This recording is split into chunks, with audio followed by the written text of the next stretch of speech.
Muraho mwese, mbere ya byose reka tubanze dusenge. Turagushimiye Uhoraho, Mana yacu itagira igihe n'iherezo. Tugushimira urukundo rwawe, ineza n'uburinzi watugaragarije, izina ryawe nirihabwe icyubahiro. Uduhaye amahirwe muri uyu mwanya yo gusobanukirwa ijambo ryawe. Turakwinginze ngo ugenderere imitima yacu kugira ngo ritagenda ubusa, ahubwo risigare rigize icyo ritwigishe, ridusobanurire, ritumariye. Maze Data mwiza nuzasanga twarahagaze nk'uko bikwiriye ku iherezo usabwa amagambo atangirika. Gonyagora ku ngoma, njyewe ugiye kurivuga, ndi umuswa n'injiji, hatabayeho imbaraga yawe ntacyo nakora. Ngaho abariweho uvuga kandi udusobanurire. Maze Data mwiza, imitima y'abarumvira ijambo nifashwa kandi igasobanukirwa ukuri nk'uko bihuje na Bibiliya, dushima izina ryawe. Ko Data mwiza, turakwinginze ngo imbaraga yawe ikomeze ibane natwe kugeza dusoje, tubyambaje mu izina rya Yesu, amen. Nk'uko bisanzwe rero, amazina ni Seti Iradukunda. Uyu munsi ndagira ngo twigane ijambo rikomeye. Impamvu mwise rikomeye nuko benshi ryababereye amayobera. Ni ijambo ribaza ngo ese ibihumbi 144 nibo bazajya mu ijuru gusa? Ese ibihumbi 144 nibo bazajya mu ijuru gusa? Iri jambo ryabaye amayobera kuri bamwe kugeza ubwo hari n'amadini yamaze kumva yuko nta bandi bazajya mu ijuru uretse umubare wanditswe runaka, bo bagatekereza ko bazaba mu isi gusa. Noneho ndagira ngo buri wese akurikirane, nturangare na gato kugeza dusoje, urabusobanukiwe ukuri kw'iki kibazo. Iri jambo ibihumbi 144 ribanza kuboneka mu Byahishuwe igice ni cya 7 murongo wa 2 kugeza ku wa 4. Ibyahishuwe igice ni cya 7 murongo wa 2, ariko reka mpere ku wa 1 tuhasome hose. Hanyuma y'ibyo mbona abamarayika 4 bahagaze ku mfuruka enye z'isi bafashe imiyaga yo mu isi kugira ngo hatagira umuyaga uhuha mu isi cyangwa mu nyanja cyangwa ku giti cyose. Mbona na marayika wundi azamuka ava iburasirazuba afite ikimenyetso cy'Imana ihoraho, arangura ijwi rirenga abwira ba bamarayika 4 bahawe kubabaza isi n'inyanja ati, ntimubabaze isi cyangwa inyanja cyangwa ibiti tutaramara gushyiraho ikimenyetso mu ruhanga rw'imbata z'Imana yacu. Numva umubare w'abashizweho ikimenyetso ngo ni 1,000 n'inzovu 4 n'ibihumbi 4 nibo bashizweho ikimenyetso bo mu miryango yose ya Isirayeli. Hepfo barayivuga, bo mu muryango wa Yuda bashizweho ikimenyetso ni inzovu n'ibihumbi 2. Noneho aho bakomeza gusesengura buri muryango uko agiye ushyiramo ikimenyetso. Aha niho hambere twumvishira ijambo ibihumbi 144 ngo bashyizweho ikimenyetso. Ariko hari abamarayika 4 bari bafashe imiyaga kugira ngo idahuha mu isi cyangwa ku iti cyangwa ku nyanja. Icyo kimenyetso kitaramara gushyirwa ku bwoko bw'Imana. Kugira ngo rero hatuhumve neza, nuko biro dusaba kubanza gusobanukirwa abamarayika 4 bafashe imiyaga baracyayifashe cyangwa barayirekuye. Ntabwo barayirekura, ahubwo turakomeza tugenda dusobanukirwa ingingo ku yindi. Tukiri aho ngaho, aha batweretse ibihumbi 144 ariko bakiri ku isi. Noneho bongeye kuvugwaho batakiri ku isi. Ni Ibyahishuwe igice ni icya 14. Aha ngaha turi buze kuhasubira. Ibyahishuwe igice ni icya 14 umurongo wa 1 kugeza ku wa 5. Naho haravuze ngo, ngiye kubona mbona umwana w'intama ahagaze ku musozi Siyoni, ahagaranye n'abantu 1,000 n'inzovu 4 n'ibihumbi 4 bafite izina rye n'izina rya se ryanditswe mu ruhanga rwabo. Numva ijwi rivugira mu ijuru rimeze nk'iry'amazi menshi asuma kandi nk'iry'inkuba ihinda cyane, kandi iryo jwi numvise ryari rimeze nk'iry'abacuranzi bacurangaga inanga zabo baririmba indirimbo nshya imbere ya ntebe y'umwami n'imbere ya bya bizima 4 n'abakuru. Nta muntu wabashije kwiga iyo ndirimbo keretse abantu 1,000 n'inzove enye n'ibihumbi 4 bacungwe bakuwe mu isi. Abo nibo batandujwe n'abagore kuko ari abari. Abo nibo bakurikira umwana w'intama ahajya hose, bacunguriwe mu bantu kugira ngo babe umuganura ku Mana no ku mwana w'intama. Mu kanwa kabo ntihabonetsemo ikinyoma. Ngaho none barabatweretse bamaze kugera mu ijuru, ariko hepfo batwibwiye ijambo ngo ngabo ni abatarandujwe n'abagore kuko ari abari. Abo nibo bakurikira umwana w'intama hajya hose, bacunguriwe mu bantu kugira ngo babe umuganura ku Mana no ku mwana wayo. Aka kajambo mukazirikane kuko hari isaha karibuze gusobanura ibintu neza. ngo bacunguriwe mu bantu kugira ngo babe umuganura ku Mana no ku mwana wayo. Kumbe bari abantu ni umuganura ku Mana no ku mwana wayo. Uwo muganura se ni iki? Turi buze kubyumva. Mu kanwa kabo ntihabonetsemo ikinyoma kuko ari abaziranenge.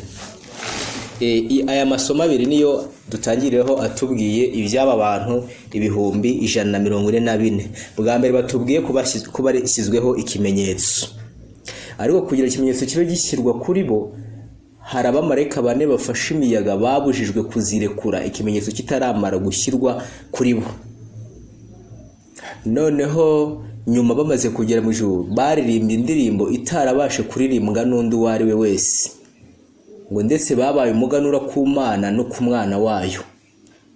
Ikindi kandi ngo nuko ngo mu kanwa kabo ntihabonetsemo ikinyoma kuko ari abaziranenge. Ese bisesereza kuki?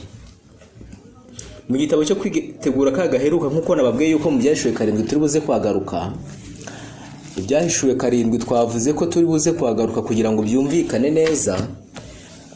Batubwiye ngo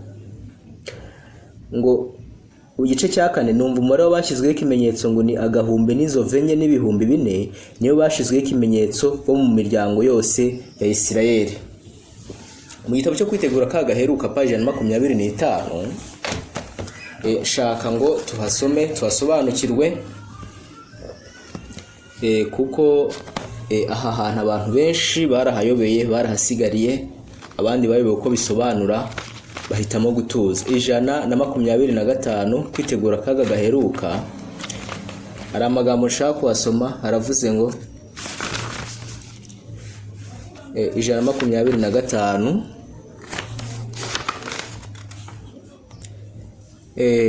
haravuze ngo abamarayika 4 barekura imiyaga. Nuvuga ngo bari abamarayika 4 twasomye bafashe imiyaga, hari igihe kizagera bayirekure. Hano nshaka gusoma kugira ngo byumvikane, ese igihe cyo kuba bayirekura cyarageze nangwa ntikiragira, kuko twabonye ko abo bantu bazashyirwaho ikimenyetso igihe abamarayika bazaba bafashe imiyaga. Nabonye ko abamarayika 4 bafashe imiyaga 4 kugeza ubwo umurimo Yesu yakoraga mu buturo bwera warangiye. Ubwo nibwo ibyago 7 byasutswe. Bigaragaza neza ko rero abo bamarayika 4 bagombaga gufata imiyaga kugeza Yesu avuye mu buturo bwera, hahandi adutambira, hahandi ari we mutambyi mukuru. Namara kuva kuri uwo murimo, kuri iyo ntebe y'imbabazi, nibwo abo bamarayika bazarekura iyo miyaga. Turi page 25 kwitegura kagaheruka. Yohana yabonye imbaraga y'ibyaremwe, abona ibishyitsi, imiyaga hamwe n'amakimbirane ya gipolitike bifashwe n'imiyaga 4.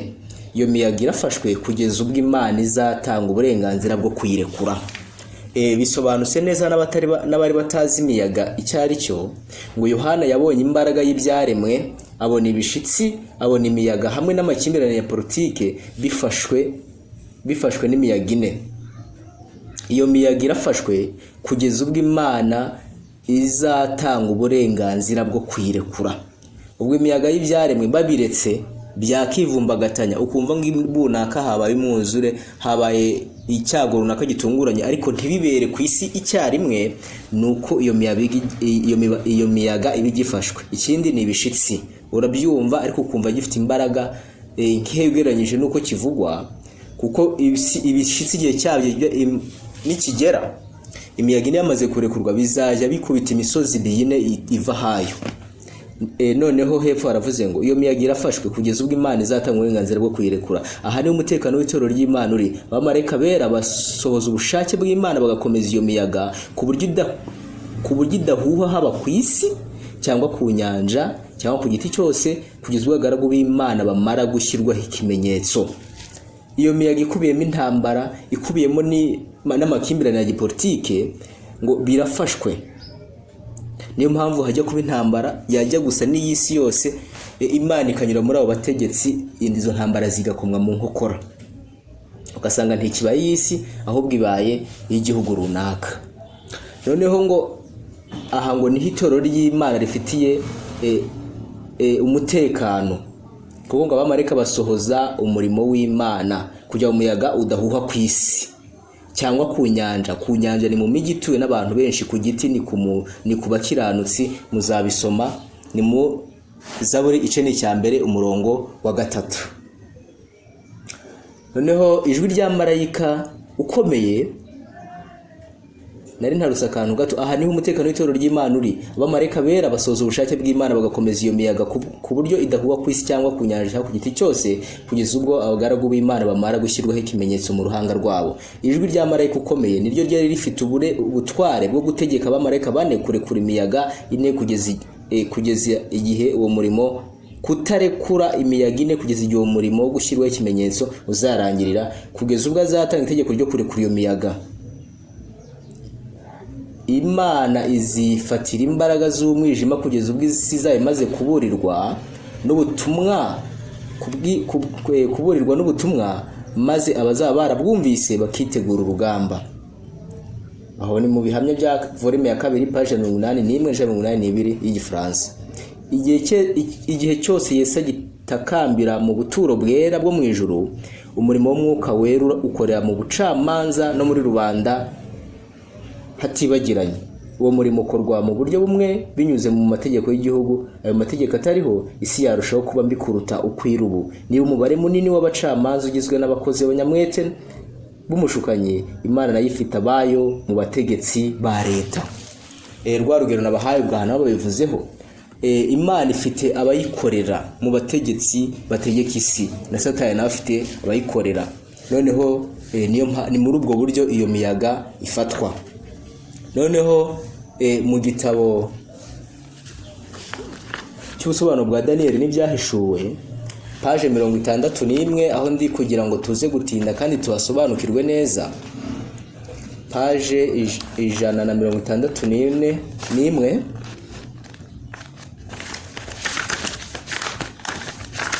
161 hari amagambo akomeye tugomba kubasoma. Ni page 61 plutôt, igitabo cy'ubusobanuro bwa Daniel n'ibyahishuwe,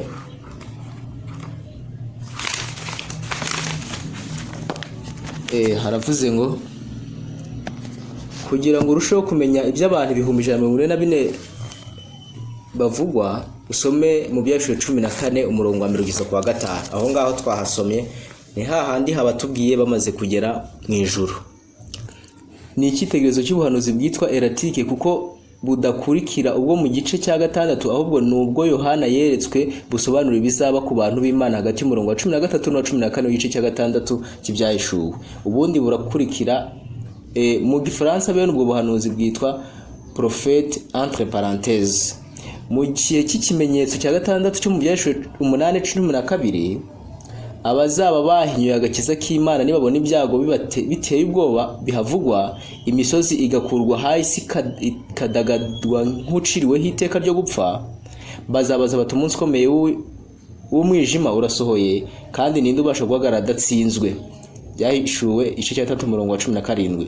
Ariko muri iki gihe bamwe bazaba ariho bashobora guhagarara badatsinzwe, ndetse bazararama barangamire Yesu uzaba aziye ku bicu bati, uyu Uwiteka twategereje, tuzanezerwa twishimira agakiza ke. Byose muri Yesaya 25 umurongo wa 9. Iby'abo bantu batazatsindwa bazaba bakiri ubwo Yesu azagaruka bakamusanganira amahoro, nibyo bivugwa mu gice cya 7.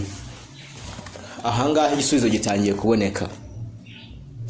Mbere yuko tumenya niba ibyo 144 aribo bazajya mu ijuru gusa, tugomba kubanza kubamenya ngo ni bande. None tumara kubamenya turi buze kureba ese koko nibo bazajya mu ijuru gusa.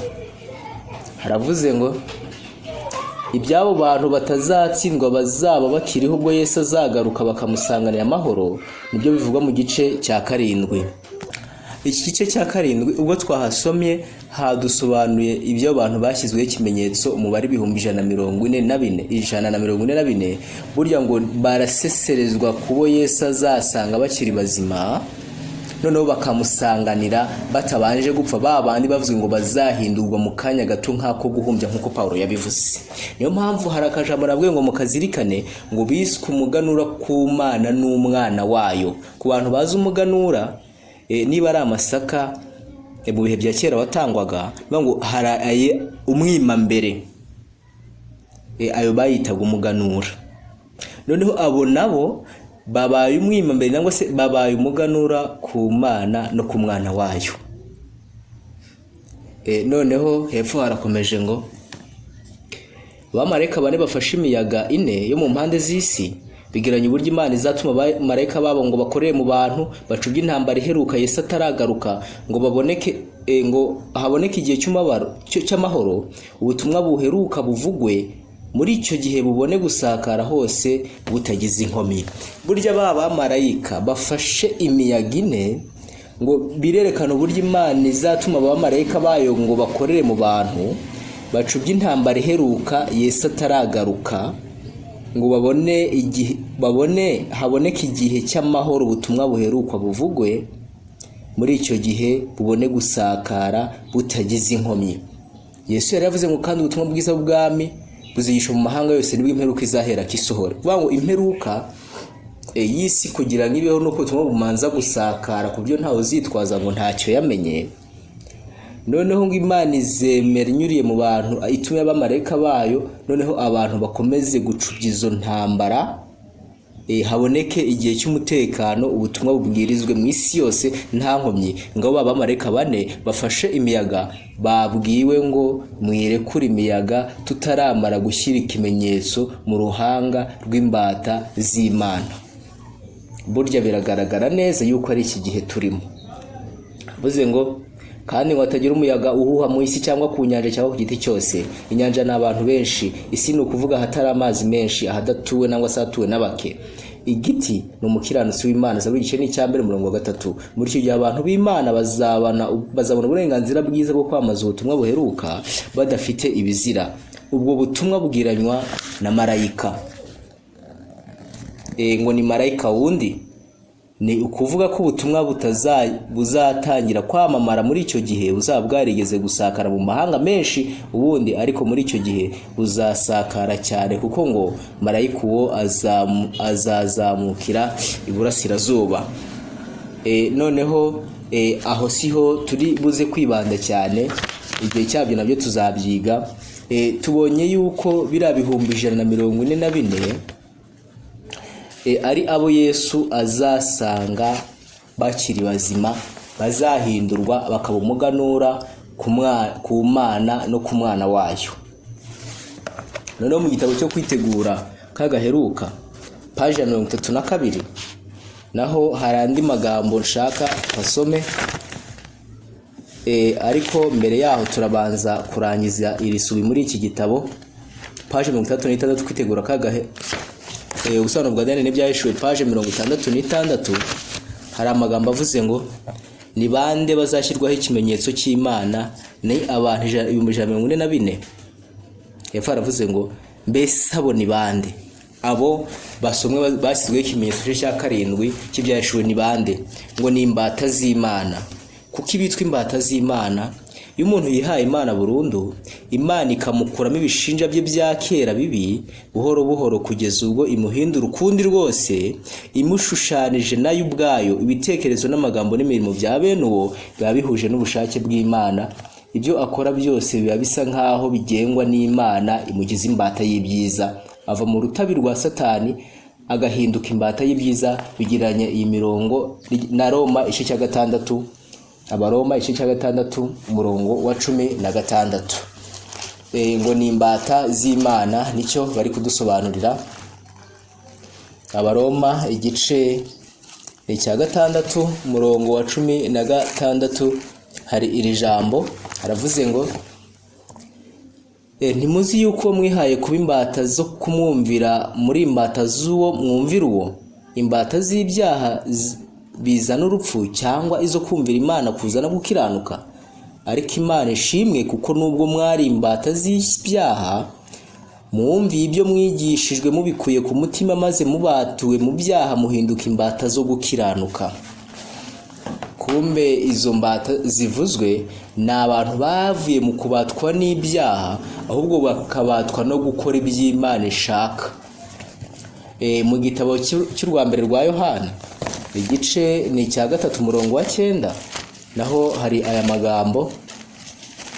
Igice cya 3 umurongo wa 9 haravuze ngo umuntu wese wabyawe n'Imana ntakora ibyaha kuko imbuto yayo iguma muri we kandi ntabasha gukora ibyaha kuko yabyawe n'Imana. Ubwo aba yamaze kuba imbata yayo ntabwo yabasha gukora ibyaha, akora iby'Imana ishaka.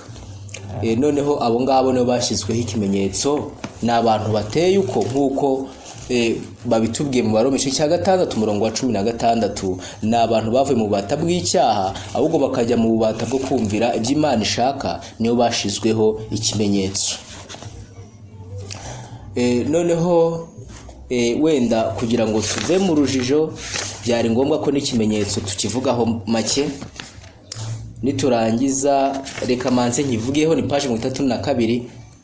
N'ubundi igitabo cyo kwitegura kagaheruka aravuze ngo gusa ikimenyetso kibamo ibintu bikurikira: ni izina, ni umurimo, naho umuntu abarizwa. Isabato ni ikimenyetso cy'Imana, izina ni Uwiteka Imana, umurimo ni umuremyi, aho abarizwa ni mu ijuru no mu isi. Soma kuva igice cya 20:9 kugeza ku 11. Bibuke ko umunyezaburi yavuze ati ijuru ni intebe yawe n'isi ni intebe y'ibirenge byanjye. Ikimenyetso cy'umuntu kigaragara ko ari we nyiracyo gishyirwaho, ariko inkoni, imanzi za nyirayo nizo kimenyetso cye cyerekana ko ari we nyirayo.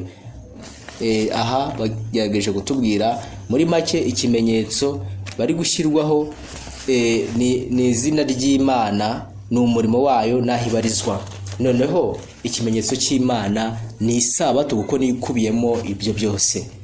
Bamwe bazakira ikimenyetso cy'Imana, ngabandi bazakira ikimenyetso cy'inyamaswa bizashushanya kwemera gusenga ku cyumweru. Ariko ngo hari abazacyakira mu ruhanga, hari n'abazacyakira mu kiganza. Wenda naho tubavuye tuvuze make, abazakira ikimenyetso cy'inyamaswa mu kiganza n'abazaba bazi ukuri, bazi ko ari ikimenyetso cy'inyamaswa. Iyo ni Sunday, cyumweru.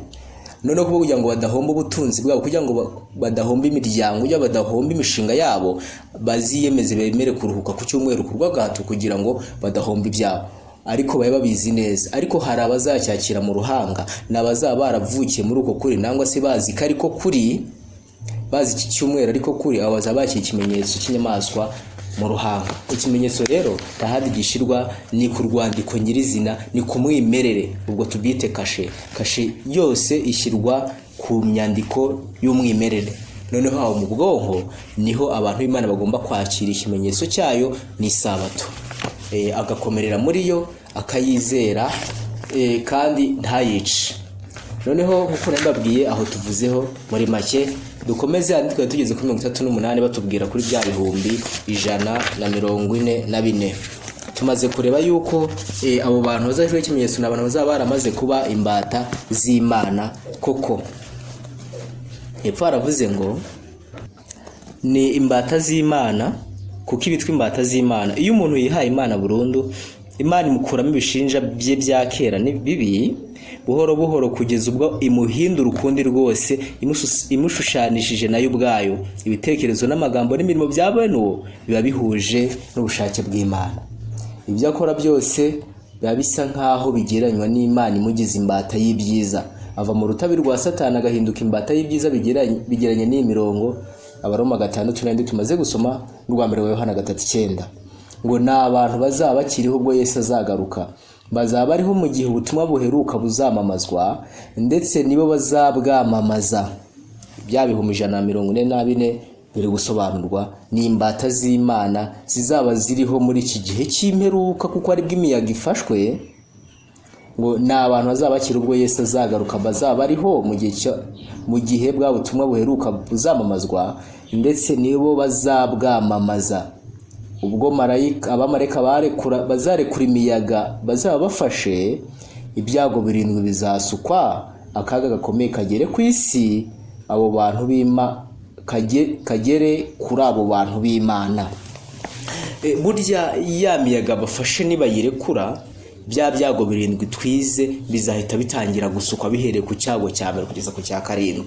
Ntabwo mureba neza ko gufatwa kw'imiyaga ari muri iki gihe cyacu akaba ari bw'ikimenyetso kiri gushyirwa kuri izo mbata z'Imana.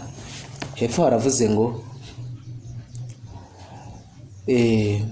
icyakora ntibazicwa rwose kuko Imana izabarinda, ariko ababi bazabibasira. Itegeko ritangwa ry'ikubagaho ngo bicwe bacurwe inkumbi, nibwo Yesu azabagoboka ashagawe n'abamarayika be batabarika, azasanga bakiriho abajyane mu ijuru bataruhije bapfa, nibwo bazarimba ya ndirimbo nshya. Aba ni abazajyanwa mu ijuru batabanje gupfa, ngo nibwo bazarimba ya ndirimbo nshya, ngo ni Abisirayeli bose. Niko muri Bibiliya havuze ubwoko bw'Abisirayeli bugereranya itorero ry'ukuri. Ubwoko bw'Abisirayeli bugereranya itorero ry'ukuri.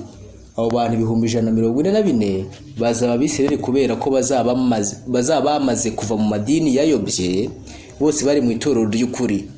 Uko imiryango y'Abisirayeli yose itondaguye mu Byahishuriwe 7 igice cya 5 kugeza kwa 8, niko abo bantu bazava mu Bisirayeli nyabo bo mu moko yose y'amahanga yose, nta shyanga na rimwe rizirengagizwa.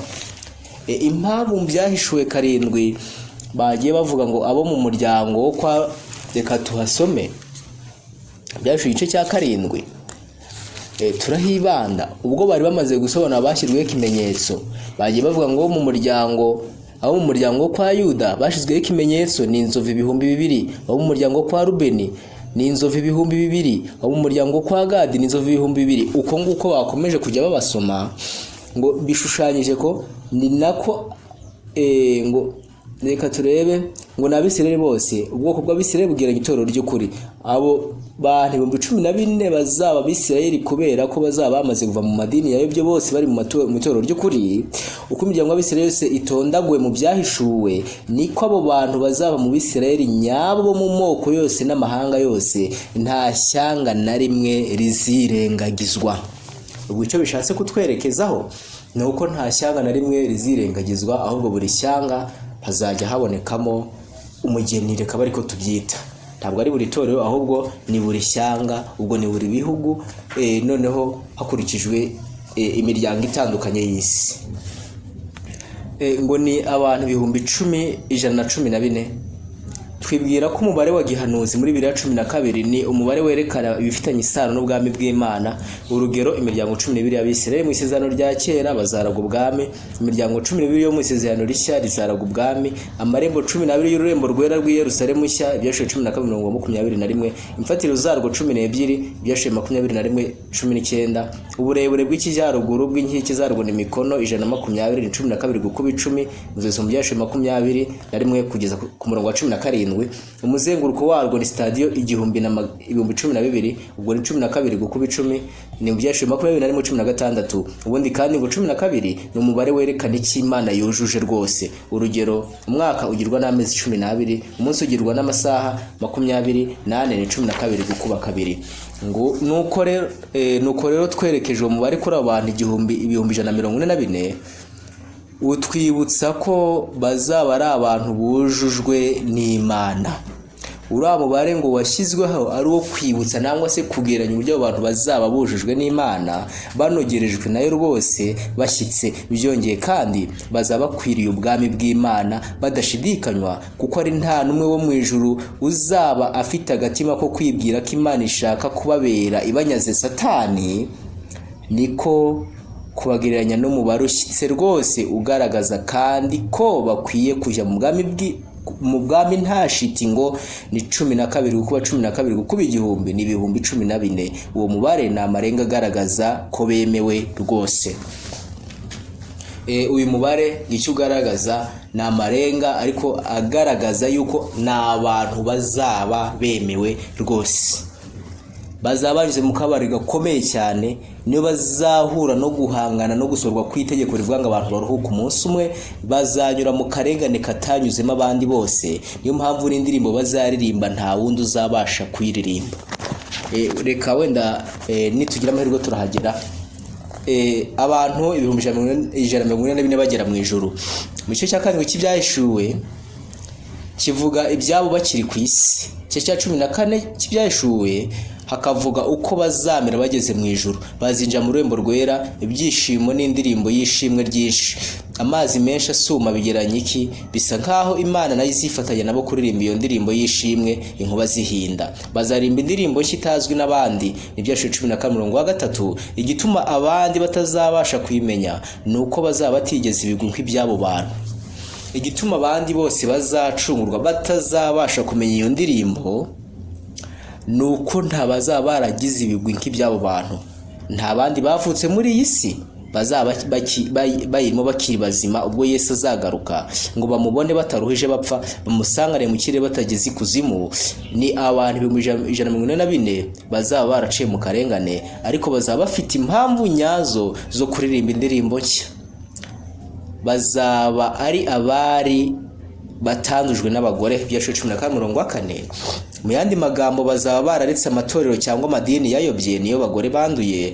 Bazaba ari Abisirayeli nyabo. Ni abantu bazaba batarigeze bifatanya n'amadini, amadini ahuza ukuri n'ibinyoma, nibwo busambanyi bwo mu byanditswe. Niyo mpamvu biswe ngo tibazaba barandujwe n'abagore. Ntabwo bazaba barafashe inyigisho z'amadini ngo bazivange bagire ubumwe bw'amadini. Ibyo ntabwo bizaba byarabayeho, kuko ngo azaba ari abera cyangwa se imbata z'Imana. Iyo tugiye mu buhanuzi, ubundi umugore mwiza ashushanya itorero ry'ukuri, naho umugore w'ikigendanzira, umugore w'umusambanyi ashushanya itorero ry'ibinyoma rifata ukuri rikavangamo n'ibinyoma. Noneho uwo nawe nibiba ngombwa mu byashuwe tuzamwiga ko tumusobanukirwe. Tubonye ko bari abari koko batandujwe n'abagore. Bazaba ari umuganura ku Mana no ku mwana wayo, niko Bibiliya yatubwiye. N'ibyashize 14:4. Ni Yesu wabaye umuganura ni Yesu wabaye umuganura ku Mana Data wa twese wenyine. Ni urwa mbere rw'Abakorinto 15:20. Ndagira ngo tujyane intambwe ku yindi aha hantu tugeze. Tubonye ko bazaba babaye umuganura ku Mana no ku mwana wayo Yesu. Ariko ngo ku Mana ngo wabashe kumuganura ni Yesu gusa. Ariho nshaka dusome noneho tuze gusobanukirwa n'ibindi.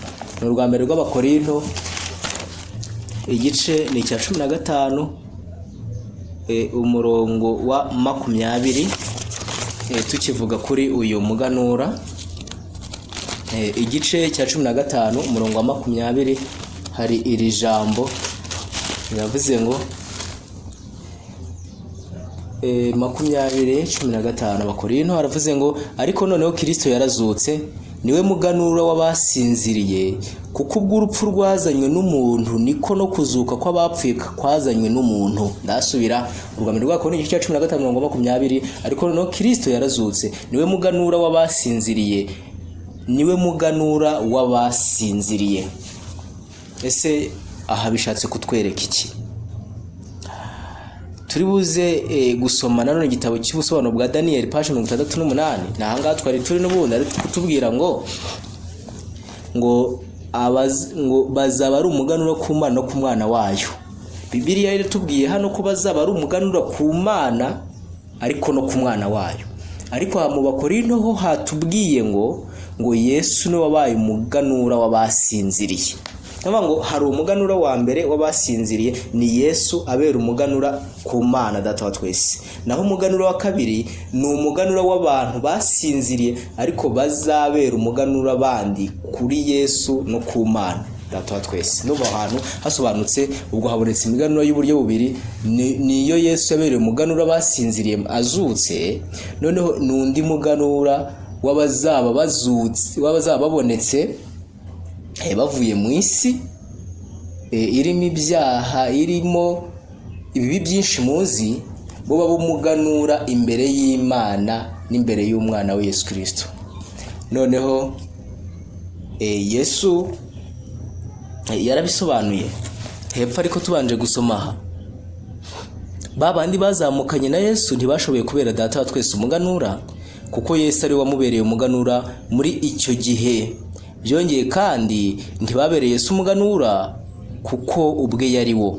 144 nibo muganura kuri data wa twese na Yesu bakubiye hamwe. Bisa nkaho ari bo bazabanziriza abandi bose kuva mu isi kugera mu ijuru mu gihe cy'imperuka. Mbese abandi bazageraho ni bande? Ni abazaba barapfiriye muri Yesu nabo. Yohana yeretswe ibya bamwe mu byasho 7 gice cya 9. Aho naho turi buze kuhagera tugiye gusubiza ikibazo cy'icyigisho kiri kubaza. Biragaragara ko Yesu ubwo yarazutse hari abandi bazamukanye, ibituro ngo by'abantu byarakinguwe nabo barazuka. Abo rero ntabwo babereye Yesu umuganura, ntabwo babereye Imana umuganura, ahubwo Yesu yabereye umuganura data wa twese. Wenda aha hantu naho ndagira ngo mpasome kugira ngo abantu bahumve. Yesu uburyo yabaye umuganura ubwo yararangije kuzuka, yanze ko hagira umwigisha umukoraho atarajya kwa se ngo arebe nimba yari yemewe. Burya ku bantu babikurikiranye neza, Yesu amaze kuzuka yabanje kujya mu ijuru, nyuma y'iminsi 8 aragaruka ku isi. Amaze kugaruka atangira kubonekera intumwa ze, nyuma za no kuboneka muri Mateo 28 avuga ati nahawe ubutware bwose mu isi. Wenda reka twasome hatagira ugira ngo ni amagambo atanditswe. Ni muri Yohana igice ni cya 20 umurongo wa 17. Yohana igice ni cya 20 umurongo wa 7 aravuze ngo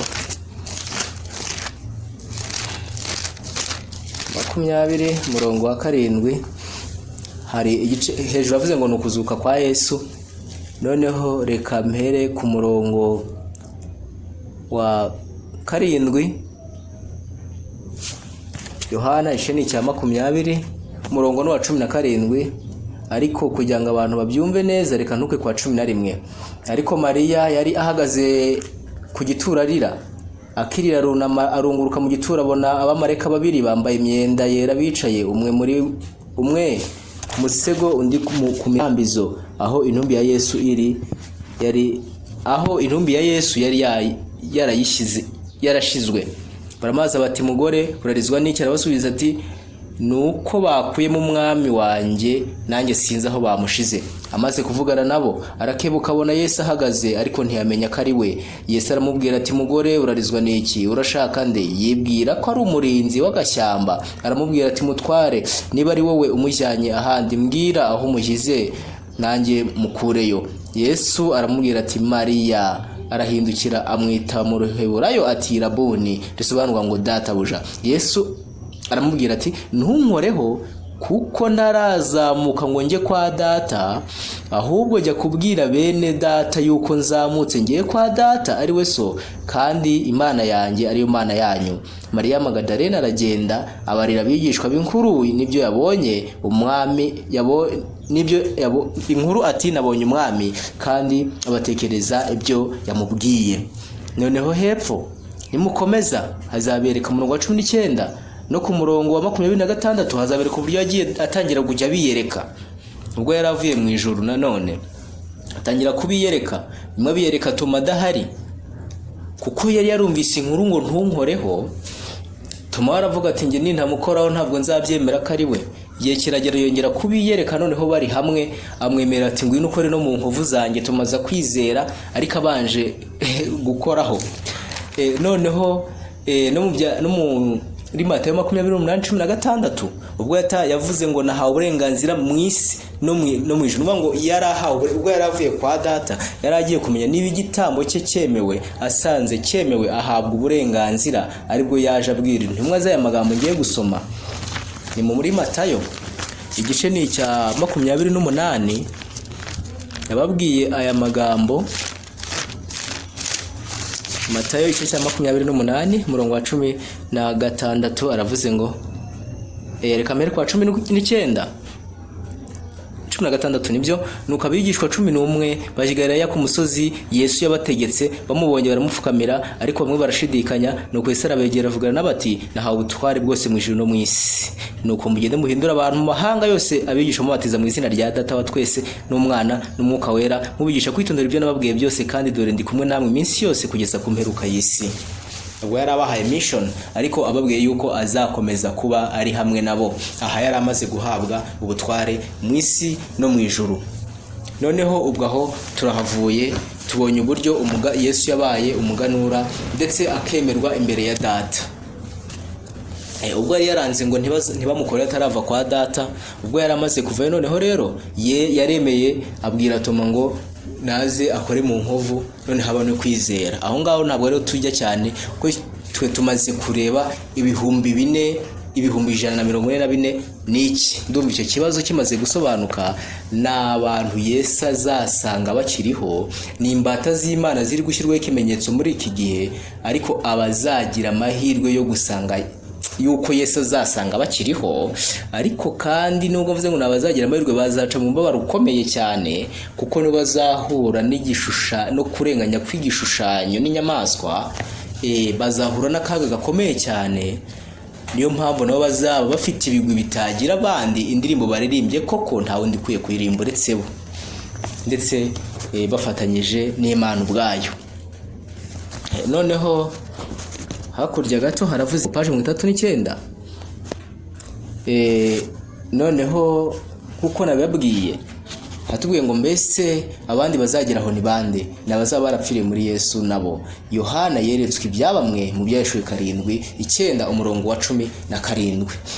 Noneho ubwo tumaze kubona ibi bihumbi icyo bishatse kwerekezaho, nyuma turi buze gukenda kwibaza duti, ese nibo bazajya mu ijuru gusa? Ni ikibazo buri wese yakibaza. Icyo nacyo kiri buze gusubizwa. Noneho niturangiza kugisubiza, ubwo ikibazo nangwa se ikigisho cyacu kiraba gishizwe ku iherezo. Kwitegura kagaheruka page 32. Ndabanza mpasome aya magambo. Page 132. Hari aya magambo avuze ngo ubwoko bw'Imana buzanyura mu gihe cy'umubabaro. Abantu 144 nibo bonyine bazashobora kwiga iyo ndirimbo yo kunesha, kuko ari indirimbo y'amateka yabo, amateka banyuzemo ku giti cyabo. Bameze nk'umuganura ku Mana no ku Mwana w'Intama, kuko bakuwe mu isi hagati y'abazima, banyuze mu gihe cy'umubabaro ukomeye, ku buryo hatigeze kubaho nk'uwo kuva amahanga yabaho. Bihanganisha vu n'umubabaro wa Yakobo. Niba tujyanye neza, aha naho bongeye kubisesengura mu bitabo cyo kwitegura kagaheruka page 32 ku isubi heruka. Ibyo bihumbi 144 ngo bazashobora kwiga iyo ndirimbo yo kunesha.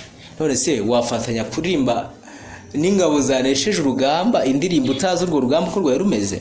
Ngo kuko ari indirimbo y'amateka yabo, amateka banyuzemo ku giti cyabo, bameze nk'umuganura ku Mana no ku Mwana w'Intama, kuko bakuye mu isi hagati y'abazima mu gihe cy'umubabaro ukomeye, ku buryo hatigeze kubaho nk'uwo kuva amahanga yabaho.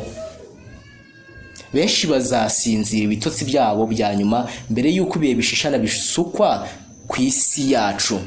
Birabihe bishishana bazabanyuzemo, ng'abantu benshi bazasinze. Bavuze ngo abantu benshi, geranya ubu ngubu ku isi ngo ku munsi yapfa abantu bangahe? Ariko nongo icyo gihe hazapfa benshi. Hari igitabo nasomye cyo kiratubwira ngo abana bazapfa bikurikiranyije inshuro nyinshi, ariko ngo babyeyi ntibazangayike ngo Imana izameze nk'iri kubabikira abana. Abantu ngo Imana izareba ibone mu gihe cyo guhunga. Abantu bazaba bataye imigi kubera itegeko rya dimanche nangwa se rya Sunday, none abantu bahungiye mu birorero.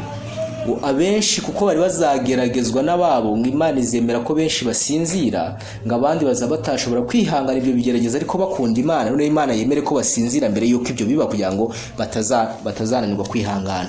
Benshi bazasinzira ibitotsi byabo bya nyuma mbere yuko ibihe bishishana bisukwa ku isi. Ngiyi impamvu yiyongeye hanyuma yo kuvuga amasengesho yacu yuje imbaraga tuti, ariko bigiye kuba uko nshaka ahubwo bibe uko ushaka. Ngiyo dusenga dukurikiye Luka 23:2, ngo tujye tunakunda kuvuga ngo bigiye kuba uko nshaka ahubwo bibe uko ushaka. burya hari abantu benshi bazapfa mbere y'uko uwo munsi w'akarengane ugera, ariko bikazaba ari inyungu kuri bo, kuko iyo baza kugumaho batari kubasha kwihanganira ako karengane, ahubwo bari gusubira inyuma. Ibyaha 161 ndi buze kwasoma ijambo rikomeye mbere y'uko tuza gusobanura niba koko aribo bazajya mu ijuru gusa bira 144, ariko nizere ko twamaze kubisobanukirwa abaribo. Noneho ahandi nshaka gusoma ni igitabo cy'ibyaduka byo mu minsi y'imperuka, cyangwa se evenement, cyangwa se evenema mu Gifaransa. Icyo gitabo nacyo kiragira ibyo kitubwira, ni page 161. Muratwihanganira tuhashake noneho tusome. Byaduka byo mu minsi y'imperuka page 161. Iki cyigisho cyacu kiri kutubaza ngo mbese 144 bonyine bazajya mu ijuru. Icyambere twabanje kureba ibyo 144 twamaze kumenya abaribo. None ubwo tumaze kubamenya nibo bonyine bazajya mu ijuru. Icyo nitumara kugisobanukirwa ubwo noneho turaba turi gusoza. Biragaragara neza ko amadini menshi yayoboye kuri iyi ngingo. Hari abahageze noneho baravuga ngo abandi bose bazaba ku isi, ngo 144 ngo nibo bonyine bazaba mu ijuru, nibo bonyine bazagera mu ijuru. Ariko Bibiliya itubwira ko tugomba kuvuga ibyanditswe nk'uko bimeze. Yo iduhamiriza ko nyuma haje kuboneka indi nteko nini. Iyo nteko nini nayo turi buze kuyivugaho kugira ngo buri wese ave mu rungabangabo. Tugishaka igitabo cy'ibyaduka byo mu minsi y'imperuka, muratwihanganira tugishake kuko nicyo gikenewe. Byaduka cyabonetse page 161. Ndagira ngo tuhasome ijambo dukeneye. Page 161 evenement cyangwa se evenema.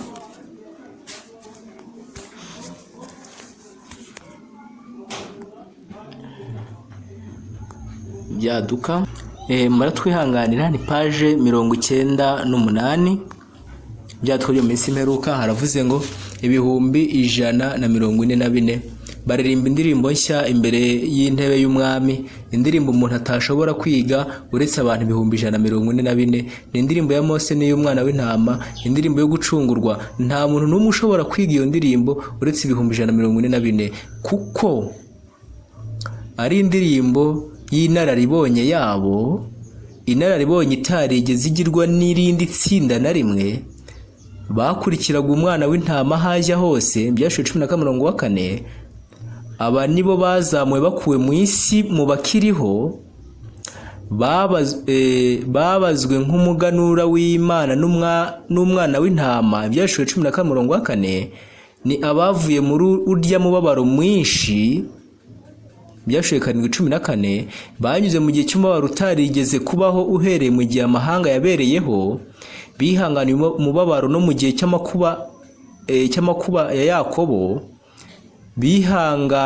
Bihanganye ari nta muvugizi bafite mu gihe cy'isukwa riheruka ry'ibyago by'Imana. Ahantu hazirikane ngo bihanganye ari nta muvugizi bafite. Nubwo ngo aha bizaba ryari ubwo itegeko rizaba rimaze guhamya ngo abantu babujije umutekano abaruhuka isabato, abantu bose ngo baruhuke umunsi w'icyumweru. Hazaba itegeko ry'ikubagaho rivuga ngo abo bantu batuje umutekano ntabwo tukemeye kubarinda. Nubwo ngo nk'ubu wishe umuntu bagufunga, batanagufunze watoroka ariko bakubaraho icyaha cyo kwica umuntu. None icyo gihe kizashira bisohore bya bindi Yesu yavuze ngo n'abazabica bazibwira ko bari gukorera data wo mu ijuru. Igihe gisohore kwica uruhuka isabato abari nta cyaha leta yagushyiraho ubutanabihanirwa, nibwo byitwa ngo bazaba ari nta muvugizi bafite ku isi. Si ubushake bw'Imana ko abantu bakwinjira mu mpaka ku bibazo bidafite icyo bibafasha mu by'umwuka nk'ibi. ninde uzaboneka mu bantu 144? Ibyo intore z'Imana zizabimenya bidasubirwaho mu gihe gito. Noneho ngo si ubushake bw'Imana yuko abantu bakomeza gupereza kuri nyuma bavuze ngo ni bande bazaboneka muri ibyo 144? Ese nge nzaba ndimo? Ese n'abandi bazaba barimo? Weho kora iby'Imana ishaka, ukore nk'uko Imana ishaka kandi yavuze, uyoboke ukuri bikuye ku mutima. Ariko kugira amatsiko kwibaza ngo iyo miryango none ishushanyije bande bazabakomoka mu wuhe muryango, ibyo ntabwo n'ubundi wabasha kubimenya. Icyaha baduhishuriye nuko ngo bazaba ari kuririmba indirimbo itakigwa n'undi wese keretseho, kuko rero banyuze muri ibyo bibazo ngo kandi nibo bazahura na cya kibazo cy'akarengane ubwo bazaba nta tegeko ry'igihugu rikibarengera, kubica bikaba byemewe utahanirwa ko wabishe. Ngizo imbata z'Imana zivuzwe 144. Noneho ubwo icyo gisobanutse, ikibazo kirabaza ngo ese niyo bazajya mu ijuru bonyine nk'uko amadini menshi abivuga? Ese nibo bazaraga ubwami bw'Imana, abandi bazaguma ku isi gusa? Icyo reka tugisubize dusomye n'ubundi aho ibi 144 byasomwe bwa mbere, ni mu Byeshuwe n'igice cya 7 niho icyo kibazo kirasubirizwa. Noneho umurongo wa 9, Byeshuwe cya 7 niho batubwiye ibyo 144 bakiri ku isi bari gushyirwaho ikimenyetso.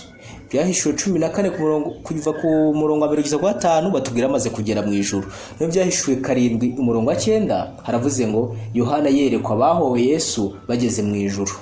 Hanyuma y'ibyo mbona abantu benshi umuntu atabasha kubara, no mu mahanga yose n'imiryango yose n'amoko n'indimi zose bahagaze imbere ya ntebe n'imbere y'umwana w'intama, bambaye ibishura byera kandi bafite amashami y'imikindo mu ntoki zabo, bavuga ijwi rirenga batagakiza k'Imana yacu yicaye ku ntebe na ku mwana w'intama. Nuko abamarayika bose bari bahagaze bagose ya ntebe n'abakuru na bya bizima 4 bikubita hasi bamye imbere y'intebe, baramya Imana batamena amahirwe n'icyubahiro n'ubwenge n'ishimwe no guhimbazwa n'ubutware n'imbaraga bibi by'Imana yacu iteka ryose. Amena. Umwe mu bakuru 20 arambaza ati aba bambaye ibishura byera ni bande kandi bavuye he? Ndamusubiza nti mwami wanjye ni wowe ubizi. Arambwira ati aba bavuye muri urya mubabaro mwinshi kandi bameshesheje ibishura byabo babyejesha amaraso y'umwana w'intama, nicyo gituma baba imbere y'intebe y'Imana bakayikorera mu rusengero rwayo ku manywa na nijoro.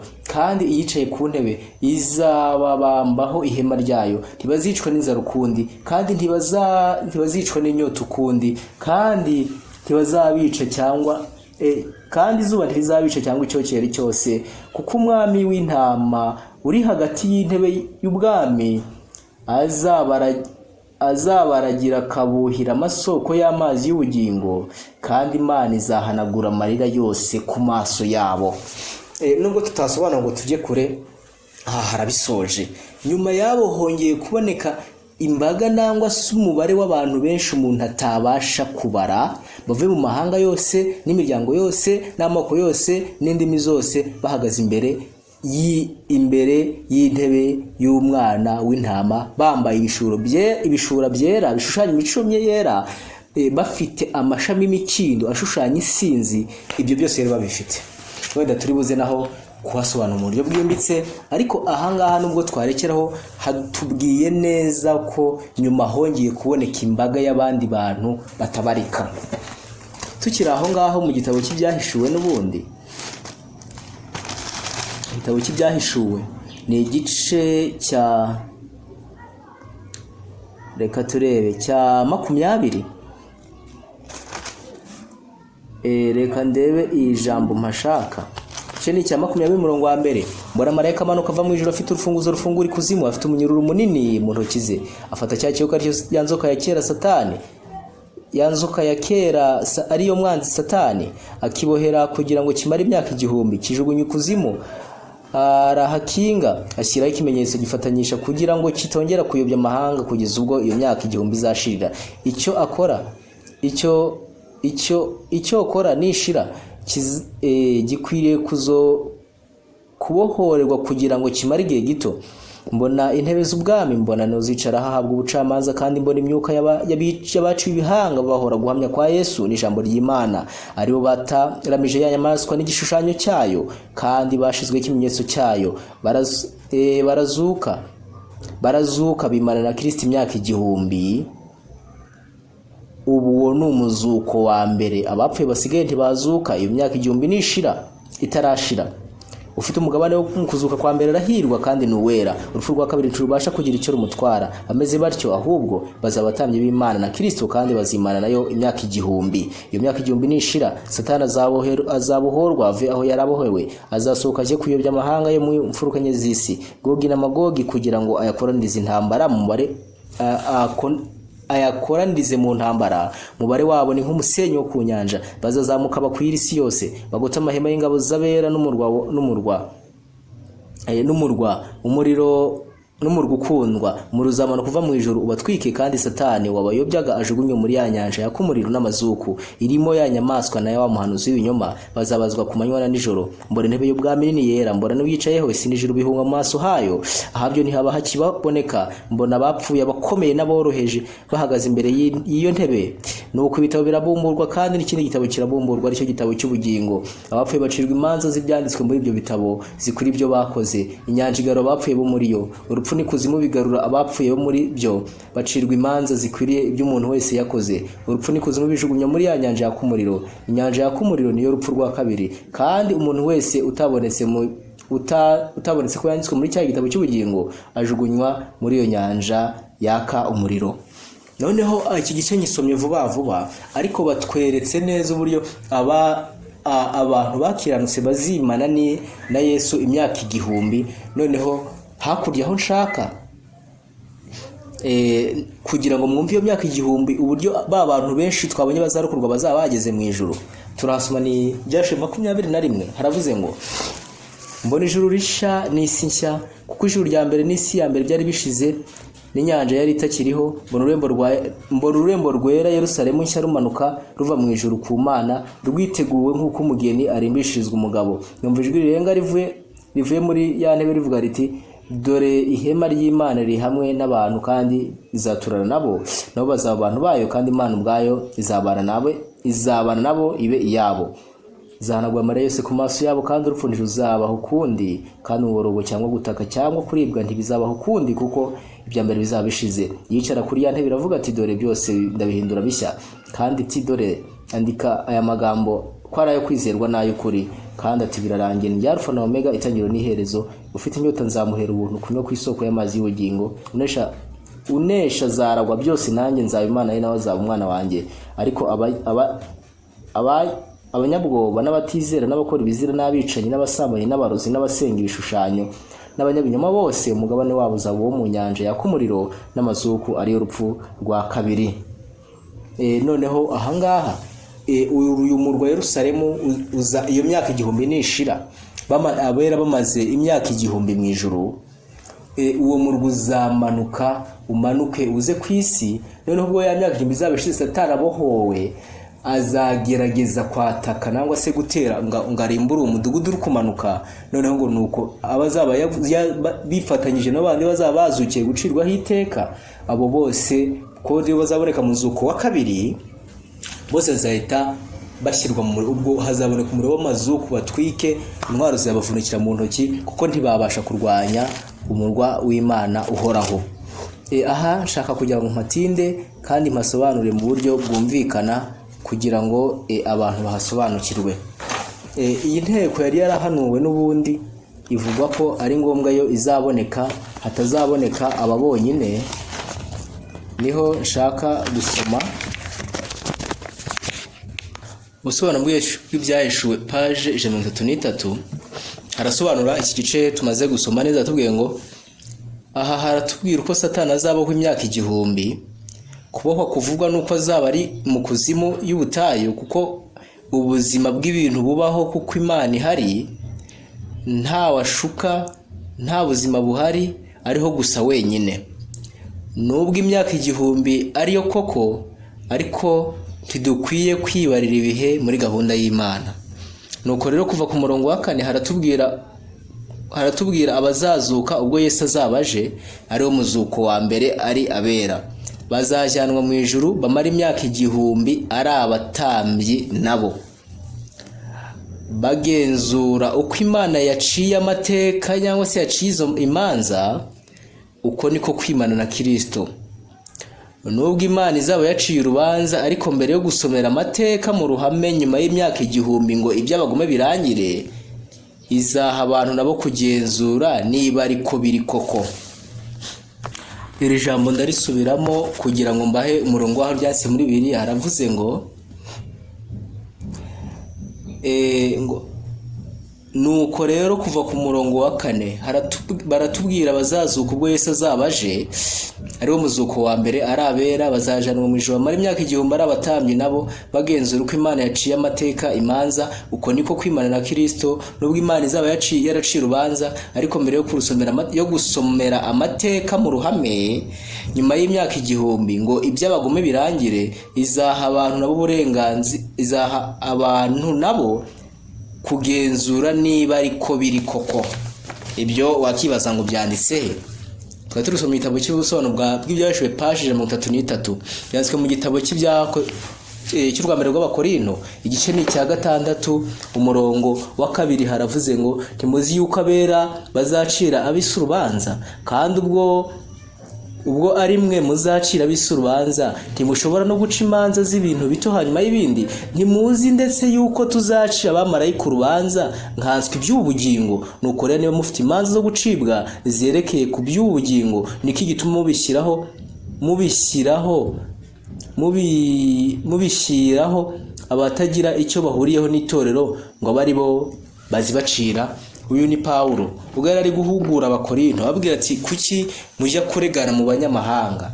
Ese niba tuzacira isi urubanza tukazicira n'abamarayika bacumuye, ntabwo mubasha kwikemurira utubazo twanyu tw'imanza? Ubwo nuko yari ari kubabwira. Bitabo urwambere rw'Abakorinto igice ni cya 6 umurongo wa 2 niho dusomye. Burya iriya myaka 1000 nishira abera bose babandi twasomye mu byahishwe 12 bazazuka, inyanja zigaruye ababo bapfuye n'ibindi bitangaza byinshi, abo bazimana na Data wa twese, bimane na Kristo imyaka 1000. Noneho nyuma haze kuboneka no gucira urubanza abo bagome bazazukira mu muzuko wa 2. Haravuze ngo imyaka 1000 nishira hazaba umuzuko wa 2 w'abagome. Ibyo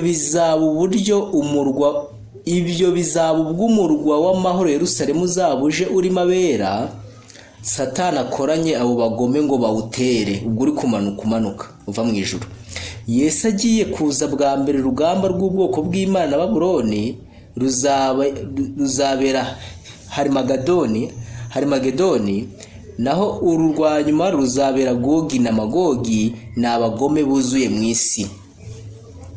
Nk'uko ku ngoma y'umwami Manase yacishaga abana b'ibikomangoma mu muriro mu gikombe cya Hinomu, ariho bakuye ijambo ngo Gihenomu, kabiri rwa ngoma 3 umurongo wa 6, niko n'abagome bazuzura ikibaya cy'isi cyose bagoteye Yerusalemu. Ubwo nibwo rero ibitabo bizabumburwa amahanga yose, maze habeho kurimbuka kw'iteka, ngo ni urupfu ruzapfa by'iteka ryose. Hosea 13 umurongo wa 14, rwambere rw'Abakorinto 15 umurongo wa 55. Uko niko kurimbuka cyangwa se urupfu rwa kabiri cyangwa urw'iteka. Aha hantu reka nizere ko tuhumvishe neza. Ndasoma aya masomo n'ubundi akurikira mbere yuko tuza gusoza. N'ibyahishwe igice cya 20 nk'uko twari twasomye. Hari ijambo nshaka gusoma ry'ubwaryo byonyine kugira ngo abantu bongere baryumve.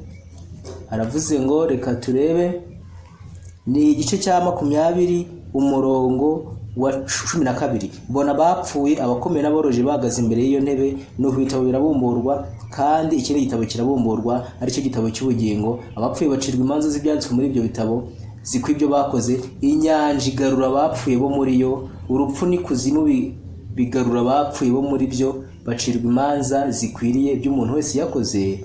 Urupfu n'ikuzimu bijugunywa muri ya nyanja yaka umuriro. Iyo nyanja yaka umuriro niyo rupfu rwa kabiri, kandi umuntu wese utabonetse ko yanditswe mu gitabo cy'ubugingo ajugunywa muri iyo nyanja yaka umuriro.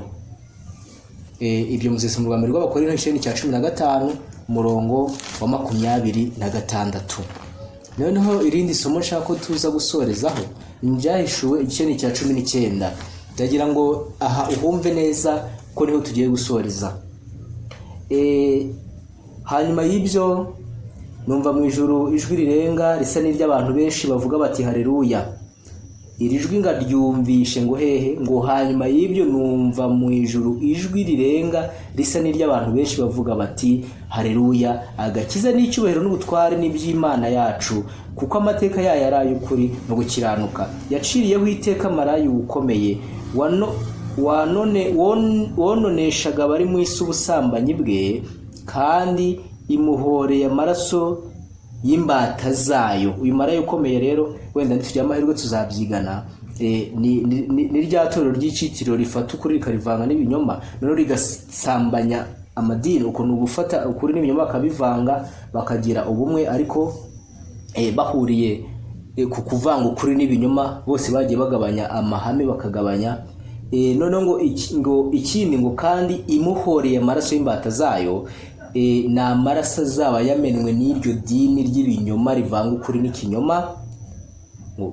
Barongeye bati haleluya, umwotsi uhora icumbi iteka ryose. No kuba bakuru 24 na bya bizima 4 bikubita hasi. Ibi nabyo tuzabyiga igihe nikigera, basenga Imana yicara kuri ya ntebe bati amen haleluya. Ijwi riva kuri iyo ntebe rivuga riti nimushime Imana yacu, mwambata zayo mwese, namwe abayubaha, aboroheje n'abakomeye. Numva ijwi risa n'iry'abantu benshi, risa n'iry'amazi menshi asuma, risa n'iryo guhinda kw'inkuba gukomeye kwinshi, rivuga riti haleluya. Nuko umwami Imana yacu ishobora byose iri ku ngoma, tunezererwe twishime tuyihimbaze, kuko ubukwe bw'umwana w'intama busohoye, umugeni akaba yiteguye, kandi ahawe kwambara umwenda w'igitare mwiza urabagirana utanduye. Uwo mwenda w'igitare mwiza niyo mirimo yo gukiranuka yabera. Arambwira ati andika ati hahirwa abatorewe ubukwe bw'umwana w'intama, kandi ati ayo ni amagambo y'ukuri y'Imana. Nubwo twarekera ahangaha tubonye ko inteko y'abantu benshi yari iri kuvugira mu ijuru, noneho burya abantu bazagera mu ijuru, bya bihumbi 144 bazaba umuganura w'abasanzwe bakiriho Yesu agarutse. Baba umuganura ku Mana no ku mwana wayo Yesu Kristo, n'abandi bazuke bazamuranwe nabo bamara imyaka 1000 mu ijuru. Iyo myaka 1000 nigera, ubwo isi izaba igiye kwezwa. Iyo myaka 1000 nigera, Yerusalemu izaba imanutse. Noneho ubwo izaba imanutse, kuko imyaka 1000 izaba yageze Satani yabohowe, noneho azaba yakoranyije bya bigande byazuriwe gucirwaho iteka, ngo barwanye uwo murwa ngo bawurimbure bawutsinde. Ariko bazaneshwa, naho ntazaboneka ukundi, n'urupfu byose bizajugunywa mu nyanja y'umuriro. Noneho ubwo nibwo hazaboneka isi nshya itandukanye n'ingiyi turimo, abantu bayituremo nta kibi kiyiriho, kuko ibi bizaba byashizeho. Mureke Imana itwumvishire ijambo ryayo, kandi ridusobanurire kuruta uko tubisobanuye, kandi dukurikize ibyanditswe uko bivuze, twe kwihimbira ibyacu. Imana bitwumvishe kandi bidushoboze mu izina rya Yesu, amen.